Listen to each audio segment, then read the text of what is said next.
Shalom Kahalo, Yahweh Bashimi Hawashai Bahashima Kakodash, double honors to the elder apostles and elder bishops of GMS, including the elders that came before them that taught us this truth. And shalom and salutations to all the brothers out pushing the word of truth and in sincerity, the hopeful tabernacle of David. And all you Aquath out there listening and learning, shalom to you as well. I'm the brother Yahshua. I'm back with the WW3 Daily Update. Shalom to all. And salutations. All right. That's getting longer. Anyway, I'm going to make this War and Rumors of War Tuesday, which today is Wednesday, because I'm kind of, disillusioned with the whole war. I wanted to pick back up, and we don't really know what's going on with all the lies being told, so that falls right into Wars and Rumors of War. After all that went on, right, with the so-called coup de grace, all right, wasn't no coup or whatever. It was ill-fated. So now what? We want to see something at that level now that the juices are flowing anyway. Matthew 24:6, we read this, and then we come out with the differences. And ye shall hear of wars and rumors of wars. See that ye be not troubled, for all these things must come to pass, but the end is not yet. Okay? Rumors. Okay, we come up here. NIV, wars and rumors of wars. NLT, wars and threats. We get rumors and threats. Come down here, we get reports. Rumors, threats, reports, and what? Where's my news at? Pass it. So lock it, bear with me. Rumors.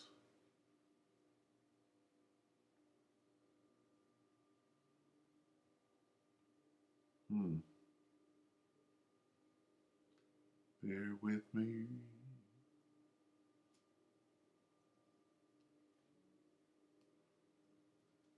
Okay, good news. So we get news, rumors, reports, and threats. So let's find some. Again, I haven't really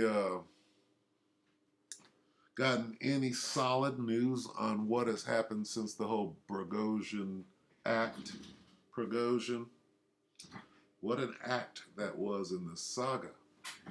So now what? All right, and everybody's saying what they think is going on.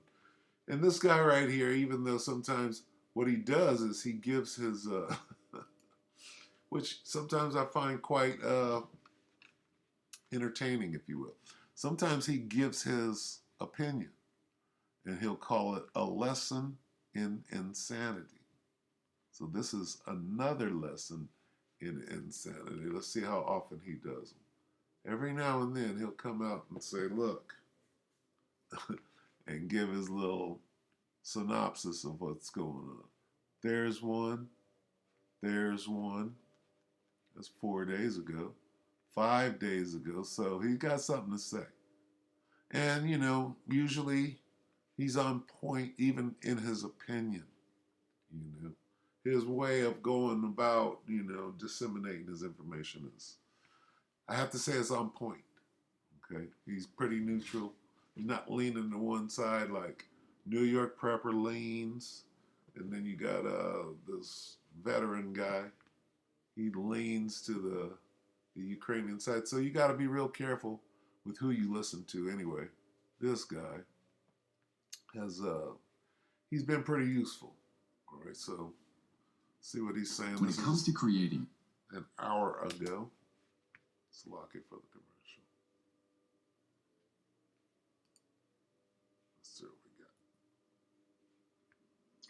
Good day, everybody, and welcome to another edition of the Military and Foreign Affairs Network. I am your host, the voice of reason. Today, we are continuing our ongoing coverage of the war between the Russian Federation and Ukraine. Well, it looks like the United States is sending another arm package to the Ukrainians. At this point, the United States does not know how much money it has handed over to the Ukrainians, both in terms of hard currency, loans, and then obviously military weapons. It is unknown. The accounting and oversight of the continued war effort by the United States to assist the Ukrainians obviously is measured in the billions and billions and billions and more billions. He's being very dry. So what is the United States getting ready to send now? So first, 22 million rounds of small arms ammunition. More than 30 Bradley infantry fighting vehicles and 25 Stryker armored personnel carriers, probably to replace the Bradleys and Strykers that were destroyed in the now defunct Ukrainian summer offensive. Additionally, 155 millimeter artillery rounds, 105 millimeter artillery rounds, mines, anti-mine clearing breaching devices and vehicles, and a host of anti-tank guided weapon systems, including AT-4s and Javelins. Our understanding now that there is a direct production run of Javelin systems that are then being sent directly to Ukraine. Essentially, right now, it doesn't look like the United States is producing Javelins for itself. They're producing Javelins for the Ukrainians. Interesting. That's a little bit concerning if something were to happen elsewhere in the world and the United States would need a robust anti-tank capability. Well, obviously, a lot of those weapon systems have been turned over to the Ukrainians, thousands upon thousands upon thousands of them. And the same goes with the British as well.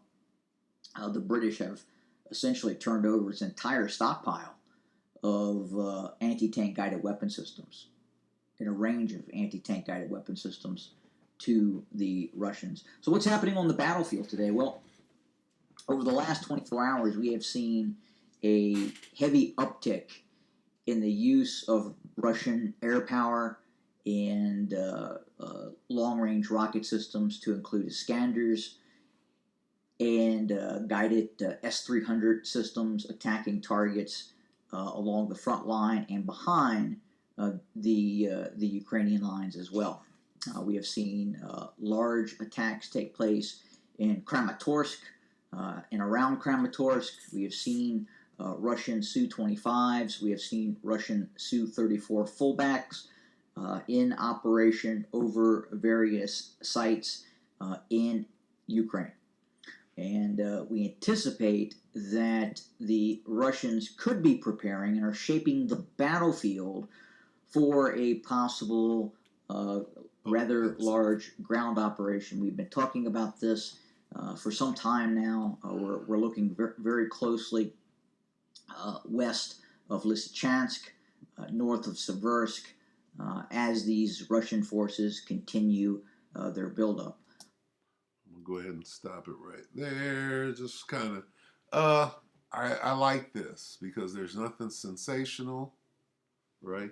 What's going on at the most? Russia's got to do something right now. Vladimir has to lash out at somebody and show some strength. So we're going to see what they do and what they don't do. Right? So, I mean, we're going to have to wait and see. Anyway, I like this approach, though. Okay? Nobody doing nothing over there right now. They're waiting. Everybody's waiting for Vlad. There might be some skirmishes, right? But there is no counteroffensive from the Ukrainians. Russia's still strong-armed in the air. If they wanted to move, they could move, right? And Vlad, the ball is in his corner right now. So what do you think is going to happen? All right, so let's get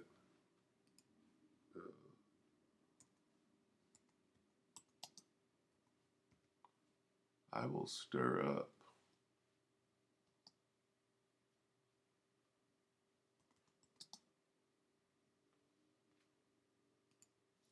Let's just get this on the way up. If the ball is in Vlad's court, and I'm not saying he's going to do it now, but he's going to do it. You know what? Behold, meaning look. I, who's I? That's Yahweh, Bahashem, Yahweh Shai. Will stir up the Medes against them. The Medes are the Russians. Stir them up against who? Lord, Babylon. Most High, Yahweh Shem Yahushai, will stir up who? The Russians against the Americans. All right? And you can call them NATO, you can call them the EU, you can call them the whore that rideth upon the beast. Okay? Here's what the scripture said is going on. Who is Vladimir mad at right now? Right? He ain't worried about the. He's not worried about NATO.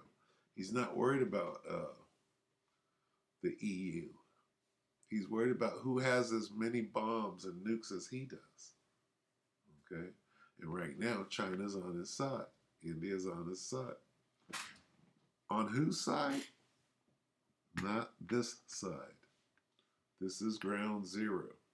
All right? So anyway, we'll go ahead and cut it right there. Vlad has to do something. Okay? And this is Vlad. I will stir up the Medes against Babylon that cannot be tempted by silver or bribed with gold.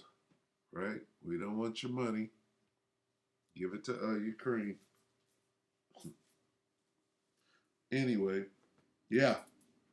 What is this? Wednesday? Still a couple of good days left. All right, before the weekend. So we'll see. With that,